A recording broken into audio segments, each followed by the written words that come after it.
Hey there, this is Dan. You're watching The Salty Sea, and I am kind of slapping myself awake after a long Super Bowl Sunday. Um, for those of you who aren't from the US, that's when our entire country all comes together to watch a sporting event that only half of us even like, also that we can enjoy the commercials. But the reason I'm pausing the festivities now to record a video is because as you all know, Man Who Reads Book did in fact read book. And if you don't know, let's talk just in general, right? So Warcry's had a huge flood of new content lately. We have new boxes for Daughters of Cain, Slaanesh, Lumineth Realm Lords, Cruel Boys, Stormcast. We also have a Tome of Champions that has a bunch of new updates, new missions for competitive play or casual. You can use them in either one. New points costs, new Underworlds warbands, new narrative campaigns. We also have a White Dwarf update to give you rules that are, really, really nice and fluffy for playing in Thondia, which is in the Realm of Beasts.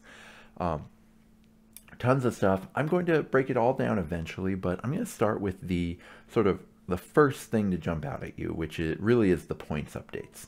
And it's pretty exciting. This is the first kind of huge update of points since really the Grand Alliance books.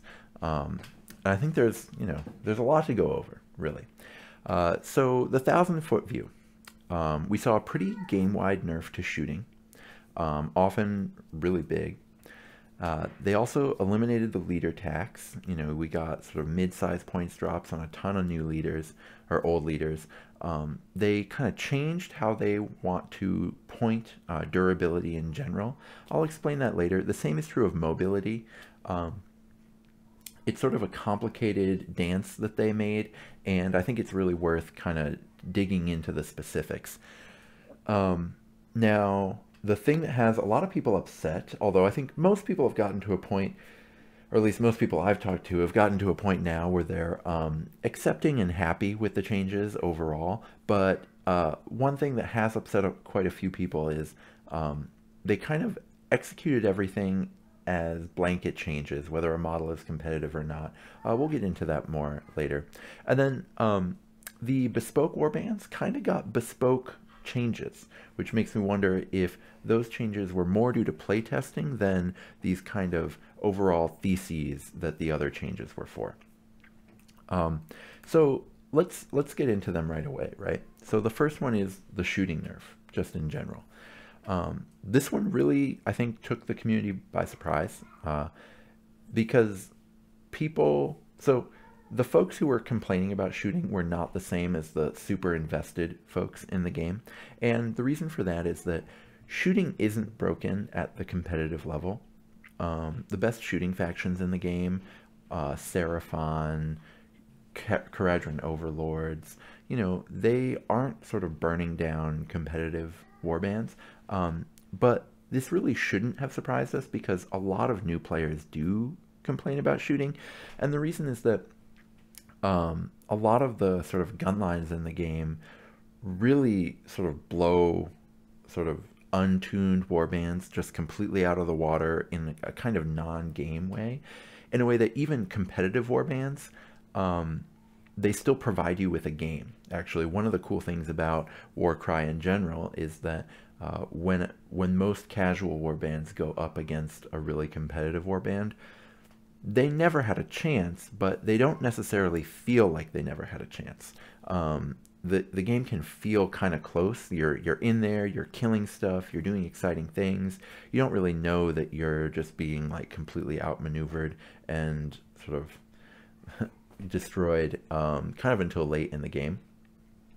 That's not true with these gun lines. So I think it's something that a lot of us should have been looking out for, even though, it caught us by surprise. Now, here's where we get into some issues. So while there are absolutely some NPE shooting factions in the game, the ones I've listed here, Caradron, Stormcast, Seraphon, they can all sort of be a nightmare for a lot of casual warbands. The issue is they applied this equally to all the best and the worst shooters. So for example, Blissbarb archers went up some points. You know, the examples here, right? So Blowpipe Skinks and Ideneth Reavers are both kind of shooters that can be an issue for new players, right? I forgot to mention Ideneth, but they can do it. You know, great to see points, sort of points nerfs for those factions. But then Auric Hearthguard were, you know, a unit that's kind of minding its own business, actually in a very struggling faction. Or Blue Horrors were very innocent. You also saw, for example, the Thunderfist. It had its leader tax canceled out, so it just stayed the same points. Even though it's one of the strongest shooters in the game, it didn't actually go up in points. So that's reasonable, given that we don't have a lot of competitive data. Now, you can kind of go back and forth on what GW is supposed to do about this, right? On the one hand, there's no competitive data, so if they make points updates based on, you know, what they think is really powerful and what they don't, and I'll talk about this later as well as far as the Bespoke Warbands, I think a lot of people would have been, you know, if they had a different sense of what was powerful than GW had, they would have been upset, and GW wouldn't have had anything to point to say, well, here's what the issue was, right? Now, I think the counterpoint to that, and I know that there's a lot of Warhammer folks who don't like when you bring up magic on a podcast, but competitive EDH is a format where we know exactly what the best decks are, even though there aren't tons of tournaments out there. And the way we know is that casual players have gone, played it, and tested it, and done a ton of playtesting for, you know, for WotC. And so we know what the strongest strategies are in that format. We don't always need there to be tournaments to kind of prove at least the broad strokes of this out. You do learn a lot from having tournaments. You learn a lot more than you can from this sort of way of doing it. But it's not like you don't know from playtesting or from letting the community kind of play with your game. So I can see why some people are upset at, say, Blue Horrors going up or the Auric Hearthguard going up.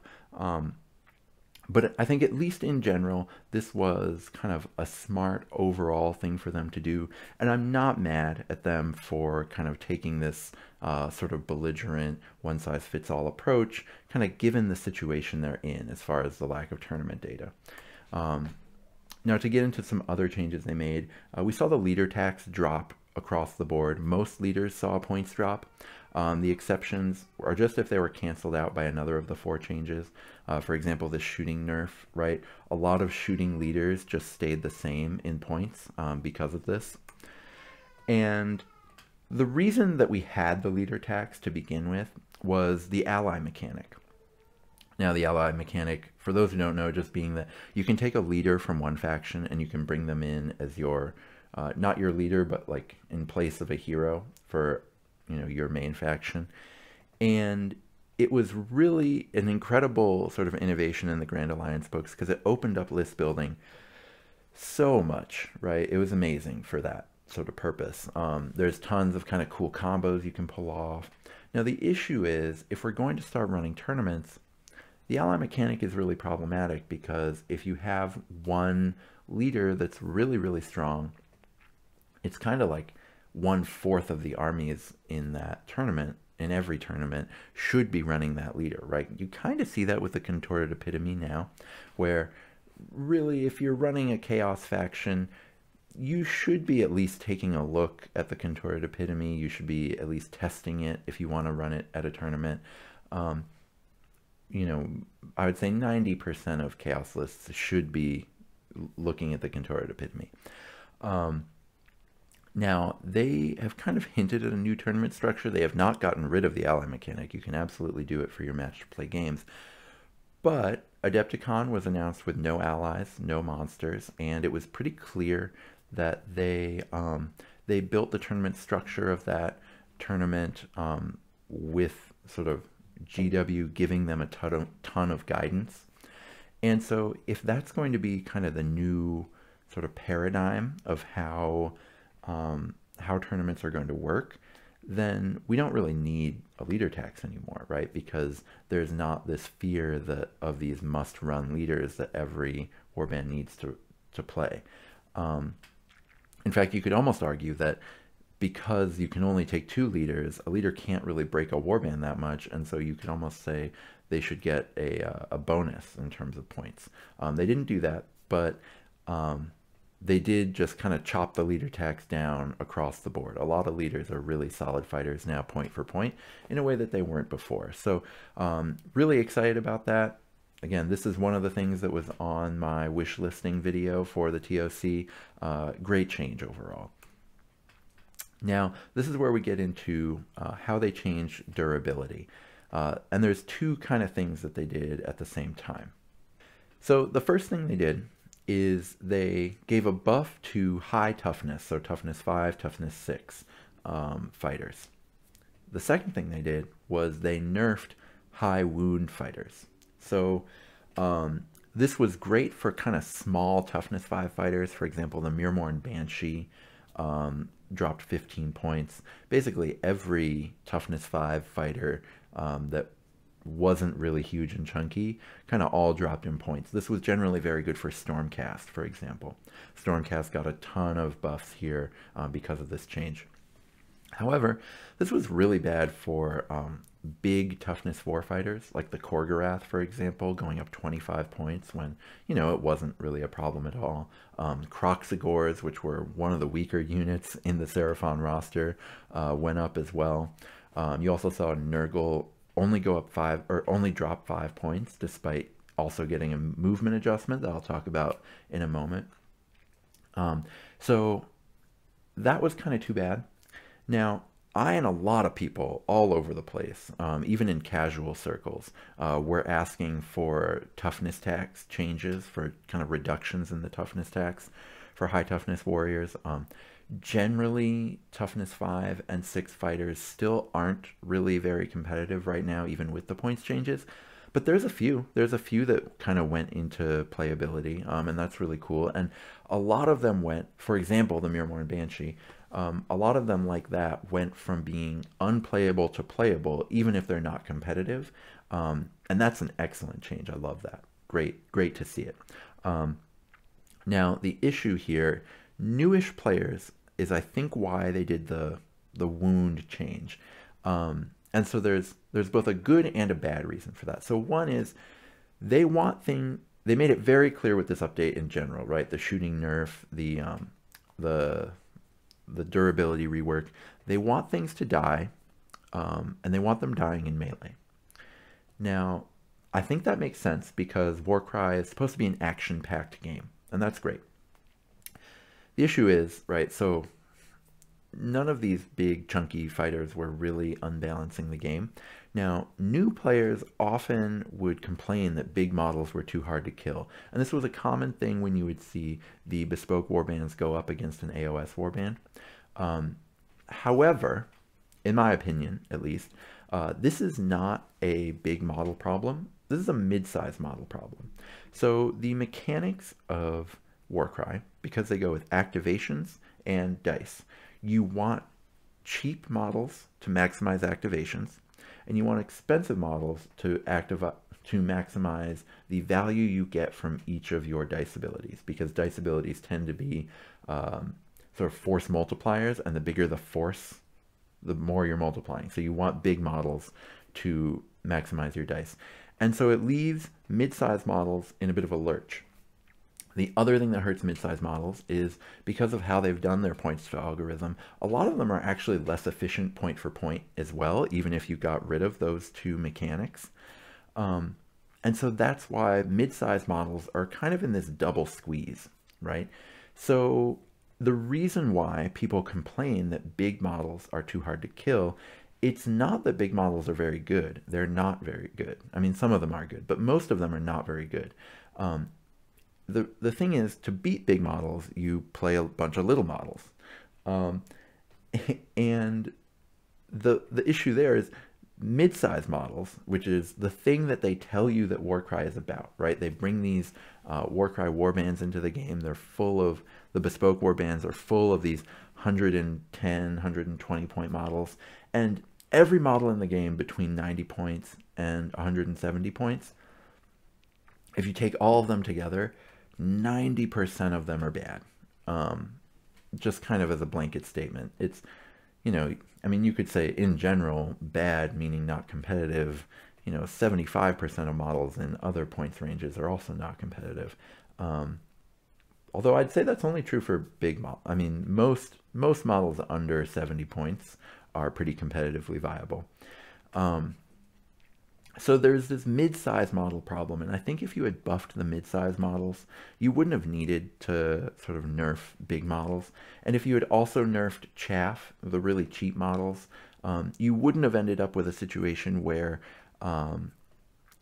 you're kind of, by buffing too many things, you sort of grow the size of warbands too much. I think you still would have had normal size warbands if you had kind of nerfed chaff as well. Instead, they chose to kind of nerf some of the big chonky things like the Doom Bull, which I think too bad, but this is kind of, it's reasonable from a fundamental standpoint, and I'm okay with it.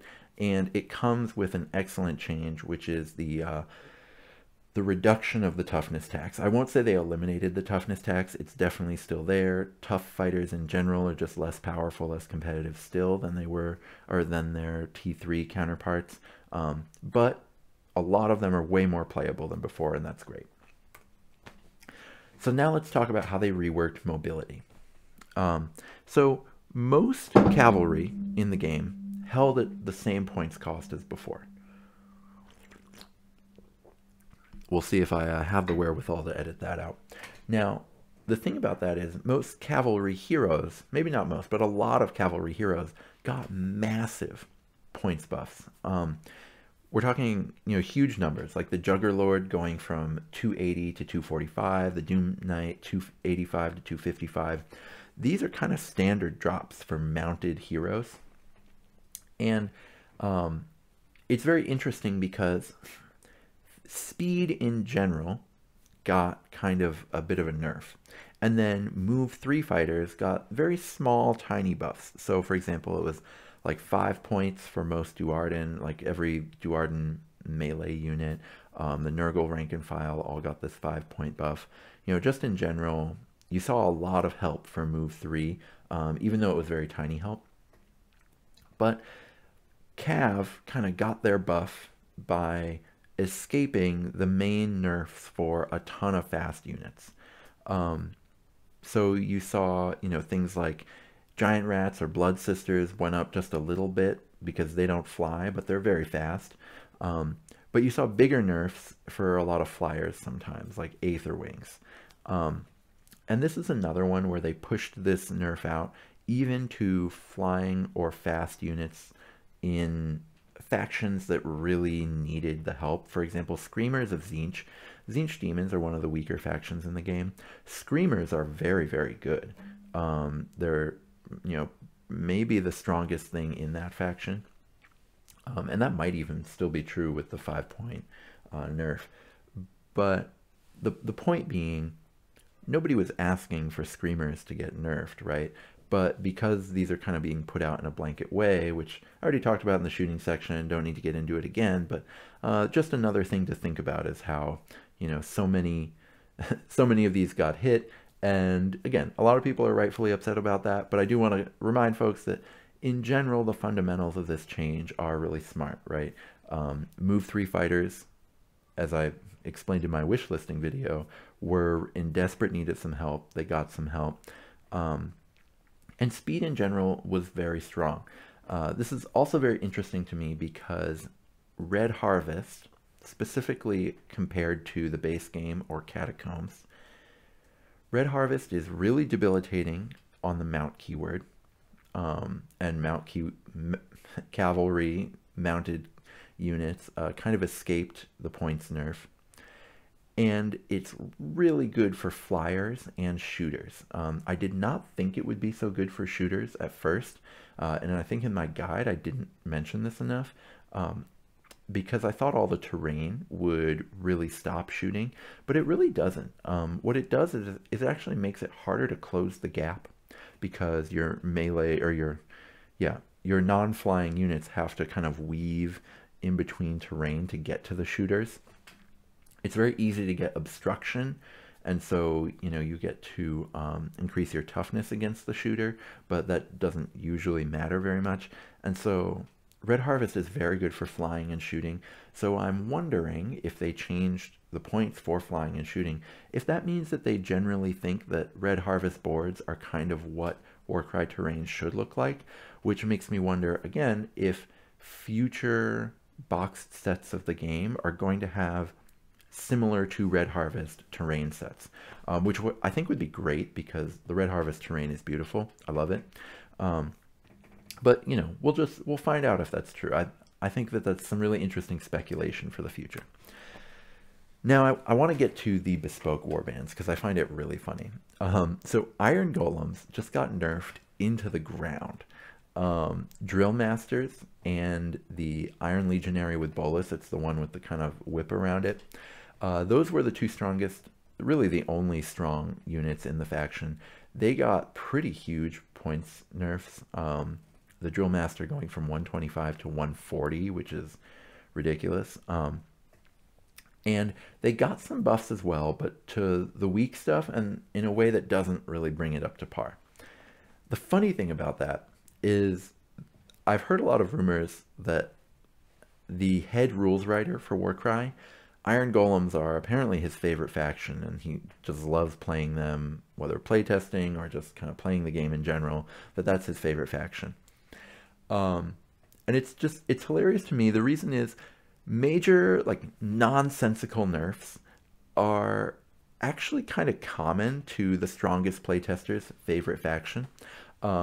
It happens in all sorts of games, happens in video games, it happens, Magic the Gathering had this problem. I can't remember which set it was, but basically they said, like, green's not strong enough, we're going to bring a developer, or we're going to hire someone to the dev team who's known as like one of the best green players around. Then that person got there and was drafting green in all their draft games and winning a ton with it, but not winning with a lot of other things. So they said, like, okay, this guy's, win rate is this. We need to, like, nerf green to where his win rate, we did too much to help green. And then the set came out and green was by far the worst color, completely unplayable. And it was like, it actually took them a while to figure out that the problem was that this guy was just really good with green cards. Too much information for many of you. Hopefully I didn't lose too many folks. But the point being that this happens a lot, actually, even with very, very good playtesting teams. And the other changes make me think that they actually do generally have a very good playtesting team. So I'm sorry, Iron Golems players, you're going to have to live with Iron Golems never being good, because the other nerfs and buffs they did, very, very interesting. They felt too inconsistent to be algorithmic, right? The ones that got buffed and nerfed in other factions did not match up to the kind of general sort of general rules, like how they did mobility, durability, shooting, right? There were very specific things. The super damaging mirror blade out of Cypher Lords just took 5 points. The Luminate took 10 points, right? The number 2 in Cypher Lords. In Untamed Beasts, it was the Beast Speaker that took a little bit of a nerf. Splintered Fang, the Snake, took a bit of a nerf. Corvus Cabal, the Shrike Talon, which is like the crux of why that faction is so good, that took a bit of a nerf. It didn't seem to be things around just one strong sort of generalized factor. It was sort of very surgical strikes against the strongest bespoke warbands, and then some really good buffs to some of the mid-sized fighters in some of the weaker warbands. The kinds of buffs that I wished we had seen kind of across the board often really got added to some of these bespoke warbands. I think if you look at the Scions of the Flame changes, where the mid-sized fighters, I can't remember their name, but they all got a bit of a points buff. Stuff like that. A few other fighters got points buffs in this way. It's very clear to me that the changes around the Bespoke Warbands, and I could be wrong with this, but the changes around the Bespoke Warbands are based on playtesting and probably around very good playtesting, because it just, again, to overuse the word surgical, it felt intentional, and it felt really well put together. So I would have loved to see that kind of care put in across the board, but the fact that they're even capable of it, I think is great. I think it's a good sign to see for the game in general. And, you know, once we have tournament data, we might be able to see smart changes in the future that don't kind of hamstring already struggling factions. So I want to compare how we did as far as the wish listing video that I put out last week and what we actually got. So the first thing I asked for, the big thing, is a buff to move 3 fighters. They were in a really desperate, rough place before, and we got it. It was less than I hoped. The Fire Slayer's changes aren't enough to make, I mean, they were slashing, the Fire Slayer's heroes, to be fair, they were slashing like 25 points, 30 points, 15 points. I mean, like, everything must go on the Fire Slayer heroes. But the Fire Slayer rank and file just didn't go down by enough.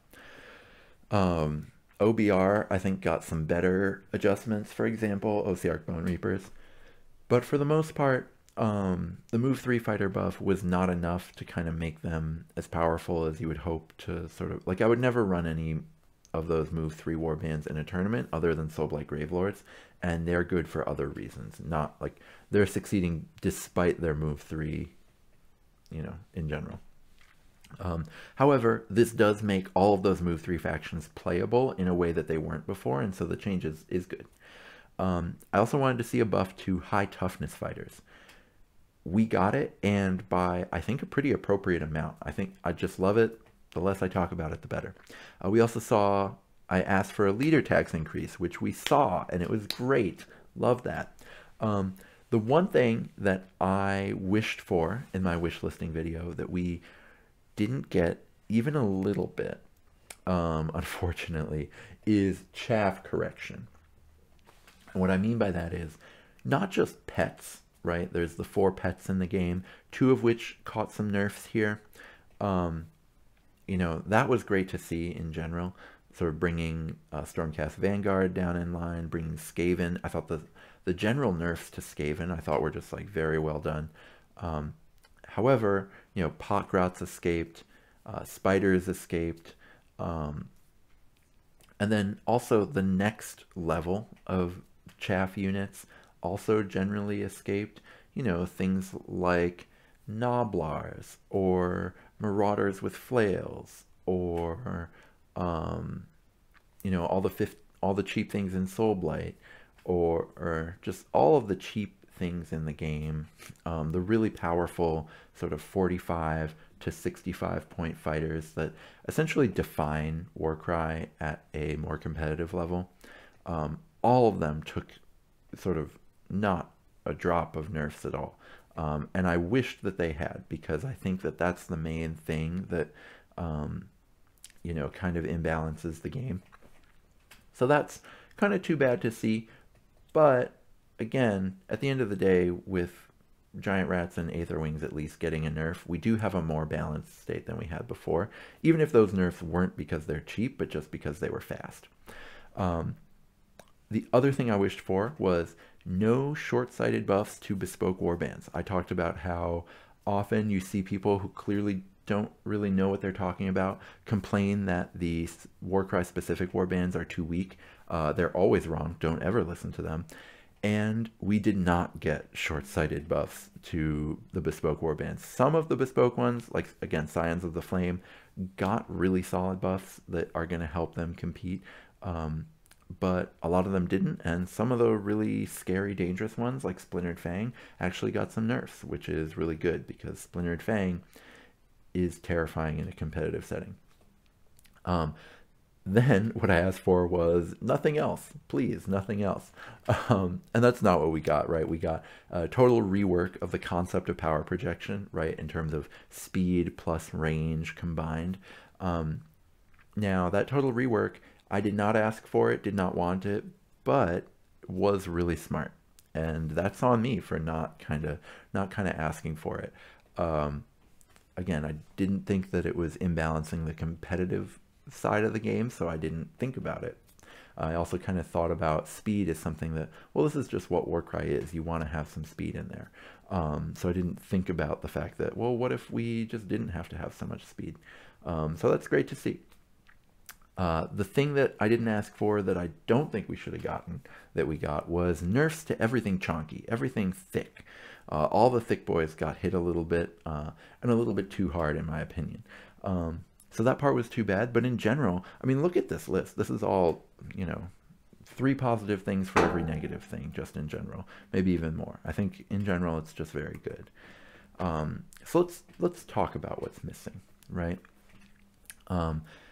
Their language, when introducing the Toma Champions, implied pretty strongly, I might add, that this was really going to be getting Warcry ready for its close-up as a competitive game.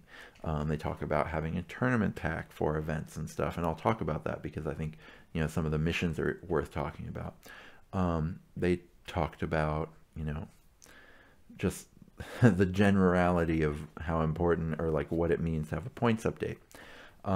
However, as I mentioned before, chaff still breaks the game. Pot Grots, Noblars, Netters, Marauders, Zombies, Skeletons, Plague Bearers. Plague Bearers even got a bit of a buff because of their move 3 status. So all of that is still very much present, and that is essentially what the game is going to be about in these competitive tournaments. Running your strongest cheap fighter is going to be how you build a competitive warband. The other thing that's missing is Red Harvest. And this isn't just, oh, they didn't nerf this or buff that in Red Harvest. It's there's actually just no mention of Red Harvest. It makes me wonder if this Toma Champions was supposed to come out before Red Harvest. We've heard a lot about issues they've had with their paper side, just as far as their supply chain issues. However, I'm really hoping we get an FAQ to this. Now, we probably won't, but if you trust yourself to be mature, I am putting the FAQ email address on the screen. Please consider sending them an email. Be nice. Don't be grumpy with them. No being like, why didn't you nerf Pot Grots? Pot Grots are totally broken. What are you going to do about spiders? No wish listing, right? The only thing that's really appropriate to ask is if an FAQ is coming and if it will reflect playtesting done since Red Harvest. Whatever they choose to do about Red Harvest is up to them. But I think we need to make it clear as a community that we would like them to do whatever they would like to do about Red Harvest, right? To at least sort of take it into account, because if we don't get an FAQ, the issue is that the strongest unit in the game is still spiders, and 2 of the 4 warbands that could at least convince themselves that they could handle spiders got nerfed. So at the top of the game, and I'm sorry if you don't like spiders, here, I'll put something here so that you don't have to look at a terrifying spider the whole time. 2 of the 4 warbands that could convince themselves that they could handle spider meta got nerfed. So really all you've got left are Ogre Maw tribes and Pot Grot. Now, if they do give us a Red Harvest FAQ and it nerfs spiders, I think that'll be okay. Cruel Boys will be the strongest faction in the game, followed by Ogres, but that's okay. Cruel Boys are very difficult, but much easier to deal with in general than spiders are. They have mobility problems, they have sort of base size problems with the Killaboss on Gnashtooth. There are ways to combat Cruel Boys in a no allies meta. The strongest Cruel Boy list is when you ally in something to buff up their movement to get them into position, because they're only move 4, right? Spiders, though, are really hard to deal with. One of the few things that was giving me hope is that Aetherwing spam Stormcast Vanguard could kind of do a pretty good job against spiders by outmaneuvering them and just being really fast. And spiders with no allies didn't have an efficient way to kill Aetherwings the way, say, like ogres would. And so spiders, you know, it's kind of just a 50-50 matchup between spiders and Stormcast Vanguard. Well, Stormcast took some pretty big nerfs, deserved nerfs, right? I think that the change to Aetherwings, I wouldn't have gone as heavy as 65 points. I would have put them at 60, but still, like, they needed a bit of a nerf, and they got it, and that was good. But it does let spiders kind of roam free. So I would really like to see an FAQ about Red Harvest. If that FAQ comes out and spiders aren't being touched, that's okay. That's just their decision, and that'll be, you know, I will buy some third-party spiders to bring to Adepticon to play. And if they do give us an FAQ that kind of nerfs spiders a little bit, then I think we're going to see a much more balanced game than we had 72 hours ago. I think that the game will be in a really good place. 3 of the 4 pets will have been sort of hit pretty hard, and I think that'll open up list building quite a bit, even though I think the general list building paradigm will be similar to what it was before. And that'll be a great thing. So, you know, if you trust yourself to email this email address asking if there will be an FAQ without being mean, please do so. I think it'll help make the game a lot better. But even if we don't get an FAQ, I do think that this, you know, Tome of Champions in general was really positive for the game. So I'm going to be back later, you know, breaking down all of the other changes. There's so much in here, whether it's sort of the new Underworlds warbands, whether it's kind of the new mission stuff, kind of what the book means for the future of the game. I'm probably going to wait for that until the actual physical copy of the book is in my hands, because, man, squinting at some of those changes is pretty rough in the blurry pictures we have. So until then, until I have that physical book in hand, may all your rolls be crits.